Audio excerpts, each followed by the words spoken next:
বিদেশি ছেলেরা বাংলাদেশি ছেলে থেকে অনেক বেশি ভালো হয়। বিদেশি ছেলেরা অনেক লয়াল হয়।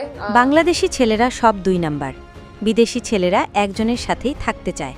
সেমন্তী সৌমি। প্রখ্যাত অভিনেত্রী সেমন্তী সৌমি সম্প্রতি একটি অনলাইন সাক্ষাৎকারে ব্যক্তিগত জীবন, প্রেম, পছন্দ অপছন্দ এবং ভবিষ্যৎ স্বপ্ন নিয়ে খোলামেলা কথা বলেছেন। অনেক ভদ্রতা জানে, অনেক ম্যানারিজম জানে।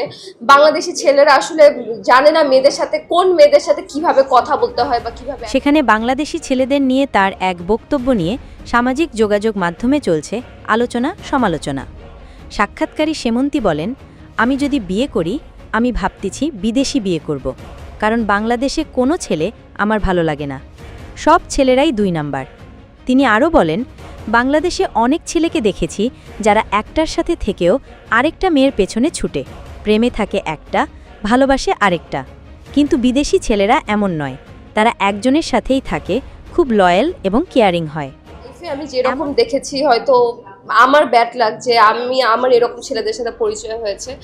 এমন বক্তব্যে বিস্মিত নেটিজেনরা প্রশ্ন তুলছেন, বাংলাদেশের সব ছেলেদের এক কথায় 2 নাম্বার বলাটা কতটা যৌক্তিক।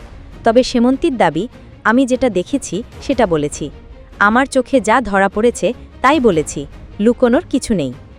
সৌমি আরও জানান, তিনি একজন সিম্পল, কেয়ারিং এবং ভালোবাসতে জানে এমন জীবনসঙ্গী খুঁজছেন। দুবাইয়ের শেখ, কোটিপতি বা ধনুকুবের হওয়া তার কাছে কোনো বিষয় নয়। মনে রাখার মতো একটা ছ্যাঁকা, এটা আমার লাইফ টাইম মনে থাকবে। নিজের স্বপ্ন নিয়েও কথা বলেন। তিনি বলেন, আমার খুব ইচ্ছা আছে একটা এস্থেটিক ক্লিনিক দেবার। আমি স্কিন, বিউটি এসব নিয়ে খুব কিউরিয়াস। আশা করি একদিন আমার নিজের হাতে একটা ক্লিনিক চালু করব। নিজের পোশাক ও কেনাকাটা সম্পর্কেও সেমন্তী বলেন, আমি ব্র্যান্ড পছন্দ করি, নিজের টাকায় ছোট ছোট করে জমিয়ে শপিং করি। আজকে ড্রেসটাও আমার নিজের কেনা, আমি স্পন্সর নিই, তবে নিজের জিনিসে স্বাচ্ছন্দ্য বোধ করি। দেশ বিদেশের আপডেট নিউজ পেতে আমাদের সাথেই থাকুন। Justice television, Dhaka.